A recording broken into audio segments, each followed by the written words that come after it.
দেখো, এই কেকের ডিজাইনটা কিন্তু পাল্টে আমি আবার নতুনভাবে কেকটা ডেকোরেট করেছি। তো কেকটা যে দিদিটা অর্ডার করেছিল তার ভাইয়ের জন্মদিনের জন্য, তো সে এরকম একটা পিক চয়েস করেছিল, আমাকে বলেছিল করে দিতে। বাট করার পরে আমারও কিরকম একটা ফাঁকা ফাঁকা লাগছে, আর দিদিটারও কিরকম একটা ফাঁকা ফাঁকা লাগছে, বলছে যে ভালো লাগছে না, ভীষণ সিম্পল লাগছে। তো তখন অনেকক্ষণ ডিসকাস করার পর ভাবলাম কি করা যায়। তখন দিদিটা বলল, তোমার যেরকম ইচ্ছে তুমি সেরকম করে দাও, তোমার উপর আমার ভরসা আছে। আমি ঠিক আছে। তখন আমি এই ডিজাইনটা করি।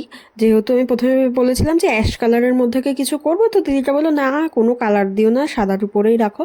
তো ভাবলাম তাহলে গোল্ডেন যখন বল আছে তাহলে গোল্ডেন দিয়েই কোনো কিছু করা যায়। তো আমি এরকম কেকটা ডেকোরেশন লাস্ট ফিনিশিং করেছি। তো কেকটা কিন্তু ছিল 1 পাউন্ডের রসমালাই ফ্লেভারের কেক। তো আশা করি তোমাদের সবার ভালো লাগবে, আর ভালো লাগলে কিন্তু অবশ্যই আমার চ্যানেলটা লাইক করো, কমেন্ট করো আর সাবস্ক্রাইব